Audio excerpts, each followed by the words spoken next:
The American workplace is changing, from revolutions in technology to the ability and the desire to work from home. It all leads us to a profound and critical question for society. What is the future of work? Today is Sunday, July 11, 2021, and this is Flashpoint. Hi, welcome to Flashpoint. I'm so glad you're with us this morning as you enjoy the weekend. Chances are you get a two-day weekend. You probably wouldn't mind one more day off.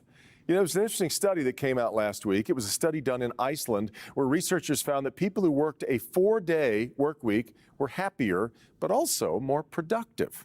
Now, I chewed on that a bit and realized that we are talking a lot about work right now as more and more employees lobby for the ability to work from home, as they did for much of the last year and a half. We keep talking about the help wanted signs and the businesses struggling to find workers. We fight over the minimum wage. Got a generation of Americans so saddled with college debt that many of them can't see how they ever get paid up. We also have a generation of young Americans who aren't sure they'll be able to ever achieve the standard of living their parents had. Meanwhile, technology keeps shuffling the deck. I don't need a bank teller. I've got my phone. I don't need a travel agent. I've got my phone. I don't even need to go to the store. I've got my phone. It starts to sound like the only reliable job is designing and making phones. Every once in a while, we devote an entire program to a single issue, and this is one that has fascinated me for several years. What is the future of work? It's today on Flashpoint.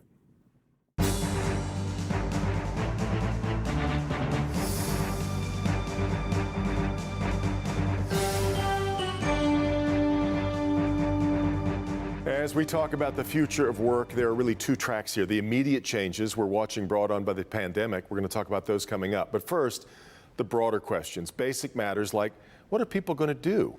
Is there enough work for everyone? And how do we prepare ourselves for it? Alfred Young is the Associate Director at the University of Michigan Center for Social Solutions. Mike Chico is the President and CEO of FANUC America. And Matt Anderson is the Curator of Transportation at the Henry Ford, which of course is in so many ways dedicated to the history of work. Gentlemen, thanks so much for being here. Alfred, I want to start with you.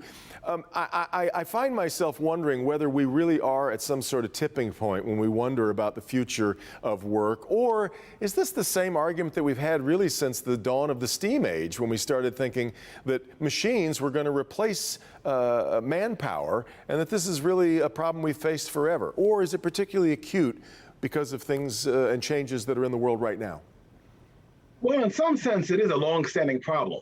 Technology has been a part of our world since the industrial age, and there's always been some interest and for some people concern about what the future of work might mean as technology unfolds. I think we're at a critical point today, however, because technology is promoting change at a faster rate. Yeah. So what might have taken decades or years to change in the past now changes within months, within a year. And that creates a new levels of anxiety as well as possibility for people. That's the way it feels to me, too. I think technology is constant, but our ability to spread technology has gotten so much faster that people can jump on and innovate much more quickly than they used to, just because of the way that communication in the computer age has brought us closer together, right? Indeed. And technology has also created less of an opportunity for certain people to see themselves as relating to work. Yeah. So even in an earlier moment in industry, technological change involved people thinking, here's where I fit in. Here's where I'll drive that machine, or here's where I'll work in that plant. Today, so much technology is such that people are removed from work, don't often see a space for themselves around technology, and that exacerbates the anxiety. And Mike Chico at FANUC, you see this question come up all the time. You make robots, you create automated systems that have created, obviously, so much progress in a technological sense for manufacturing. And yet I think a lot of people think that you're putting folks out of work that way. I think you see the opposite, don't you? Yeah, absolutely, Devin. I mean, from our point of view, what the automation really does is it makes companies more productive. It takes the dull and dangerous and dirty jobs out of the factory. But as Alfred knows very well, what we need to do is we need to create a new pipeline of new manufacturing workers that will allow them to work in that factory environment with that technology. And so we're hard at work right now creating that pipeline. So in parallel with providing the automation that makes factories more efficient. And we're doing that at a much more rapid pace. As Alfred said, we're in parallel creating that pipeline of workers by putting that technology into schools at all level of schools, even down into the elementary level of schooling, where we're teaching kids at a young age what the new level of manufacturing is going to be. For decades and decades in America, Mike, people could walk out of high school and walk into a plant the next day and have a job ready for them on a line. I'm not sure that kind of job is going to still be around, or is it? Well, Devin, I actually would disagree. I think that it is, and it certainly is happening right now, where we have real robots, real industrial robots at the high school level in over 1,300 schools across the United States. So within 1,300 schools across the United States, there are real industrial robots teaching kids, even at the high school level, how that works. And it's happening right now in conjunction with many, many companies, especially here in Michigan. Many of the tier suppliers are working in conjunction with those high schools to provide the automation and prep high school kids to walk right out of high school. And not only just into a job, into a factory, but a much more rewarding and a much more higher paying job than just working in some of the dull, dirty spots that were available before. Which it's going to have to be, I guess, given the number of jobs that we're watching going unfilled right now as people wait for better gigs to come along. Matt, at the Henry Ford, as you look at sort of the scope of history, do you tend to agree that technology tends to create as much work as it displaces? I think there's some truth in that, and we can compare the current upheavals in the meaning of work to what was going on 100 years ago when Ford Motor Company was pioneering its moving assembly line process, which required fluid movement of work to workers and controlling the environment in which automobiles, in that case, were assembled. But it also required removing a lot of the skill from the production of automobiles. Workers were now essentially just one more piece in the machine, tightening one screw, fixing one bolt day after day. And workers then is now wanted fulfilling jobs, mentally and spiritually fulfilling, really. And the assembly line sort of took all of that away, which was an unintended consequence in that workers began not showing up for work. Absenteeism soared at Ford. The turnover rate was something like 380% after the moving assembly line, which inspired Ford to introduce the $5 a day, improving the wage to essentially give workers enough money to trade off the disappointments that came with the moving assembly line. As you look toward what you're seeing happen in the future, then, do we see those kind of, I mean, you're talking about things that really held the worker in good stead long term. Mike just mentioned that people will come to understand that these are higher, better paying jobs than they used to be in manufacturing. Is that the way you see it, or do we still have way too much profit pressure pushing things down? No, I think there is an opportunity for increased wages and improved way of life. And really, much of our prosperity through the 20th century was built on the foundation of the assembly line and the gains in productivity that it brought that allowed things that were previously luxuries to become everyday household goods. And of course, the side benefit was that it gave workers now enough of a wage to be able to purchase those things. So essentially, your employees become your own customers in a pleasant cycle. And we may have reached the limit of what that can achieve here in the 21st century, but undoubtedly, technology is going to come that's going to introduce new ways that we can sustain our way of life in the United States. Alfred, as we debate things like a universal basic minimum income, and of course this was particularly acute as we've watched the stimulus payments, which some people felt was an admission that there needs to be some sort of standard of living for people when times are hard. What does that tell us? That some people would say that sort of is an admission that it's really hard to put everybody to work in a meaningful way. Well, what's hard for people who are struggling to find work, I'm talking about some of the lesser skilled individuals, some of the people who we might refer to as fragile workers, is they feel a stronger sense of insecurity about long-term connection to work. So I think what's at stake for us, in the short run, payments to provide the means for people to survive the current crisis, important to do. What that triggers is that as a nation, we must commit to helping people understand how they can relate in long-term and consistent fashion to work, because that's what's at stake for them. Great anxiety is, will I fit in? Mike, when you talk to the folks that are your customers, do you sense an obligation or a sense of obligation to what's best for society and what's best for the workplace, or is it really their obligation is at productivity, and that it's as simple as that, the equation? No, I think that our customers do feel a sense of connection to the employees. And I sense that because when we started this movement towards training the next generation of manufacturing worker, as I mentioned, we started at the school level. We started at technical colleges. We started at training centers. We started at the high school level. But more and more what's happening is, as Alfred mentioned, you have all the existing employees at the factories that want to feel that connection. And if they were working in an area that was dull or dirty or dangerous, and now they see that area becoming automated, we need to offer them the ability to go through an upskilling process, to go through and learn a new skill and feel the connection. And we need to do that at many different skill levels. All of it is going to elevate the skill a little bit, or a lot, depending on the person. But I think that the employees, we hear it all the time, is that we need to find a way to upskill our labor. And so I think the end users really do feel that connection, and they want to maintain the workforce, but we need to find new skills for those workers to increase the productivity.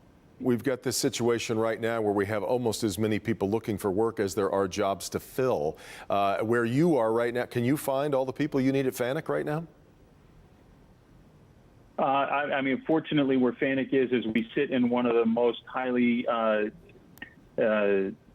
automated, skilled, from a personnel standpoint. Some of the best schools and universities are putting out some of the most excellent people throughout the industry. We have some of the best community colleges in the area putting out people, and then we have one of the most diverse manufacturing workforces. So we are finding the right people, but it is becoming more and more challenging. And we hear from our customers all the time of, we wish we could do more, but we just can't find the people. And everyone knows this, the robots can only do so much. We can only automate so much. We're automating really the most repetitive parts of the factory, and the human element is always going to be a critical part of any part of manufacturing. And so I think that we need to come to a better balance in terms of the way we do automated manufacturing. Mike, I know that's hopeful for a lot of people to hear. Mike, Alfred, Matt, thanks so much for the thoughts. Great start to this conversation. We're going to take a quick break. When we come back, we'll boil it down to what we're seeing right now, the impact of the pandemic that will last much longer than the pandemic. This is Flashpoint on Local 4.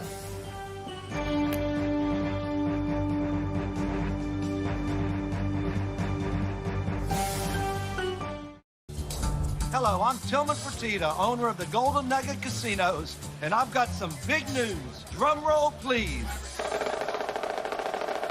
The Golden Nugget online casino is live in Michigan. Place a bet on your favorite teams through our new sports book, or play your favorite slot and table games, all from the convenience of your phone at goldennuggetcasino.com. Sign up now and we'll match your first deposit up to $1,000. Visit goldennuggetcasino.com. I love you too. Bye-bye. That was Jerry. Emma just said her first word. Oh. Jerry says hello and they'll be over soon. Who's Jerry? Is he a friend of yours? No. This Jerry. Our Jerry. And this is his wife and their little girl.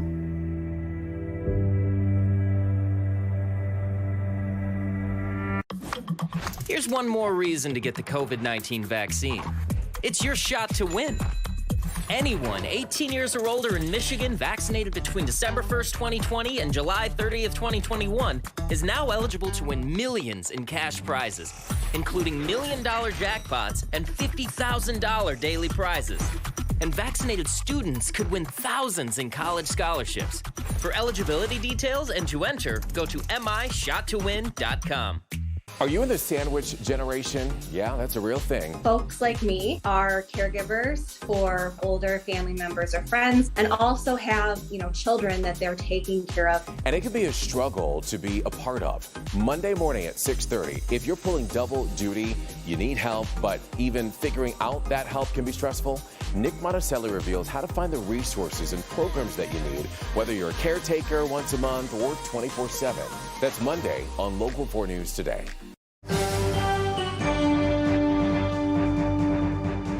So what exactly are we watching happen right now? If, as I mentioned in the last segment, we have about the same number out of people as there are out of work as there are jobs available right now. A lot of the unemployment benefits that we've watched, the increase in that is going to go away in September. Is that going to change things? What is the lay of the land? Let's talk about it with Eric Larson, CEO of the Downtown Detroit Partnership. Carolyn Casson is the president and CEO of Michigan Women Forward, and Bonnie Fahum is the director of business programs at Design Core Detroit. Gang, thanks very much. Eric, let me start with you. What are we watching right now where we have so many people? In fact, we have businesses right now turning down work because they don't have enough employees. That's a rough spot to be in. Yeah, Devin, thanks so much for having me, and it's wonderful to be here with the entire panel. You're absolutely right. I mean, it's a very interesting position to be in, where businesses, especially small businesses, are unable to support their activities. And so we're seeing some businesses that are roaring back.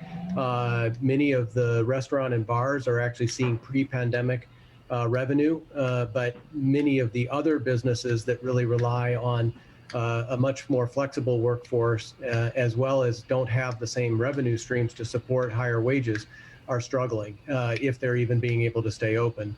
We did a recent survey of 13 of the largest employers in downtown Detroit, and 63% of them were planning to have some portion of their workforce back in the office this month. 93 would have a portion of it back by the end of fall, but 50% of them suggest that for the future, there's going to be some form of remote, flexible work environment as part of their employment strategy. This is going to get really complicated to figure out the real estate landscape, of course, and office space. Carolyn, there's sort of this thumbnail that a lot of people are giving us, I think, that suggests that, well, we just have a whole bunch of people who don't want to work, whether it's going to work in person or whether it's working at all and taking unemployment. It's more complicated than that, isn't it? I mean, we've had schools closed, we've had daycares closed for so long. I mean, it's a complicated picture, it seems to me. It is, absolutely. This is a huge transformation that's happening in the United States right now, and all across the world, but let's focus on here at home. And so it's going to take a while for this to all kind of sort itself out. But, women have known for a long time that the way work has been organized and, being out of the home 8 to 10 hours a day was very difficult for them. And so, we're actually looking forward to this being a kind of a new world order, and the world of work being very, very different. Most of the jobs that people are not going back to are low-wage jobs or jobs that don't have a great deal of flexibility. Yeah. They are human interaction jobs where you have to be there. And that hasn't worked when you have children that are, now home for the summer, and hopefully we'll be back in school in the fall. It's a very complicated issue, but we'd love to talk to you about it. That's why I brought in the right folks for it. I know that's for sure. Bonnie, there's this, I grew up in sort of the yuppie generation where people really did too often live to work. And now we've got a lot of people who are starting to, a younger generation that I think understands that you do have to work to live. But we start talking about the study I mentioned earlier where a 4-day work week turns out to make people happier and tends to be, and yet they still are more productive. Working from home, I think a lot of people felt like they were more productive than they were going to the office. What do you think the lasting ramifications are from what we're going through? Well, it'll be interesting to see. I think it's, I've always said about a number of things, and my kids would laugh about this because it's one of my mantras. The truth is always in the middle. Yeah. And I think there are some benefits for folks being able to work from home. And as Carolyn said, the flexibility for people to, manage their life, elder parents, children, pets, et cetera, things that have to happen at the home. For young folks, as you alluded to, also, like, they care about what they're doing at work, but they want more flexibility. They want to be able to travel and see other places, and they want to work in a different way. And I think all that's great. But we also have noticed, or at least suspect, that they're missing something from the interaction in the office in terms of mentorship from more seasoned employees. We noticed it ourselves this year at Design Corps. We always have a CCS intern, College for Creative Studies intern, working with our team, who just benefits, I think, from the organic kind of conversation and workflow that happens in the office. They learn something about how to work from seeing seasoned people and more experienced people go about their day. And you miss that if you're not inviting them to every Zoom meeting where they can sit there and understand and kind of get a, even raise some questions in their mind about what's happening or understanding different programs at your work. They're only invited to particular Zoom meetings, and they might be afraid to speak up in a Zoom situation. I think it happens also with, things like professional development. There's workshops and conferences and other things that developing professionals typically will go to. Now that they're online, there's some benefits to that. I think you can participate and it's less expensive. You don't have to travel. But there's also some drawbacks in the ability to really interact when you're in these breakout sessions, especially if you're a young professional who doesn't necessarily have the confidence yet or the skills to speak out and contribute. I think there's going to be something lost. So I don't know. I think it's in the middle. I really do, Devin. I think the truth is in the middle. All those are terrific points. Eric, as we look at the way that we have allowed Detroit to develop now, the new sort of resurgent Detroit was built around the work model. We convinced a lot of big employers to come back into the city, and by virtue of that, a whole bunch of people needed to move into the city and downtown in particular so that they could be closer to work. Have we got it all messed up now if we're not going to be building our lives around a workplace? Yeah, Devin, you're a lot younger than I am, but the badge of honor to not a lot, but go ahead. on hard work definitely resonates. But at the Downtown Detroit Partnership, we're a perfect example. We learned a lot during this pandemic. It was extremely difficult. It was difficult for us as an employer, but also as employees. But we've gone to a flex work that we're testing. We've got 20 hours in the office and 20 hours that is completely flexible to work wherever you want to work. We also have leveraged a lot of the public spaces that we activate and program. We have deployed public Wi-Fi, free access to public Wi-Fi in all of those downtown parks so that people have better digital access, not just our employees, but anyone working or visiting the city. And I think, Devin, to your point, I think what will end up happening is, yes, many of the employers and the real estate, the use of office real estate will change as we move forward. But much of what makes a downtown and sort of the organic nature of coming together can still happen. It doesn't always happen in the office place. It can happen in a park. It can happen episodically on the street. And that's what we're going to see, I think, a resurgence of, which ultimately provides a better quality of life and a better experience. I hope that's right, Carolyn, because to Bonnie's point, the connectivity that work provides to a lot of people, we have a worldwide epidemic right now of loneliness. I'm not sure remote working is the cure for that. No, but it's the word flexibility. It's really having the flexibility. We've learned what we valued, right, Devin? All of us, we've learned what we really valued during this pandemic, and we valued working from home some days, right?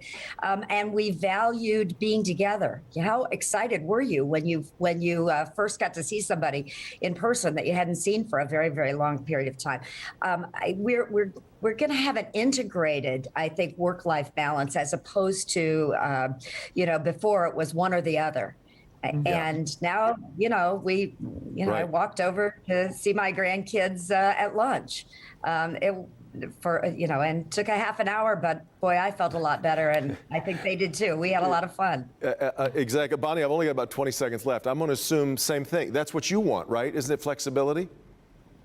Absolutely. I mean, I have, even just for myself personally, I have some health challenges with my aging mother now that has afforded me this work from home. I've been able to be in Boyne City and help my family take care of her. So, from a personal perspective, yes, but I also really miss connecting with people at work, and I feel disconnected a little bit from the clients and the work itself by being so far removed. So again, I think the blend is going to be the key for the future. I think you're right. Eric, Carol, and Bonnie, thanks so much for some great thoughts and conversation on it. We'll see you again soon. I hope we'll wrap things up for Flashpoint right after this.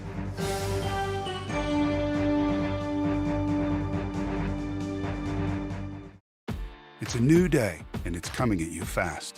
It could be the day your workforce doubles, or the day your visitors quadruple. With Comcast Business, you'll be ready, with the flexibility to control multiple Wi-Fi networks from anywhere, all on the network that can deliver gig speeds to the most businesses. Every day in business is a big day. We'll keep you ready for what's next. Get started with a great offer for $35 each a month when you buy both. Want even more speed? Ask how to get 10 gigs for your small business. Call today. I think Wayne County Community College District is the perfect place for any student. We are all a big melting pot and sharing different experiences. Everyone was really friendly and they're giving you their time. I know someone here will always be there to support me. Armenalda Carrick, Bosnia. Sandra Gonzalez, Mexico. Minhas Jakia, Bangladesh. Dennis Carrick, Bosnia and Herzegovina.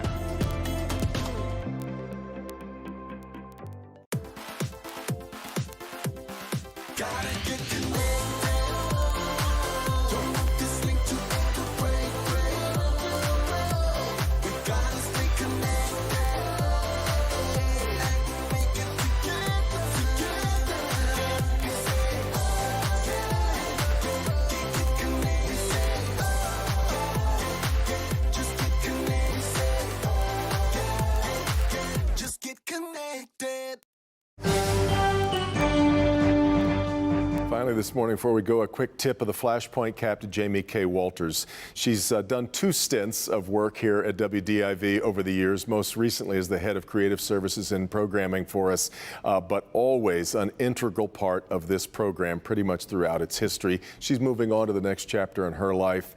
We're going to miss her terribly. She's one of my best friends. That part will continue. Thanks for being here. Meet the Press coming up next. We'll see you next time on Flashpoint.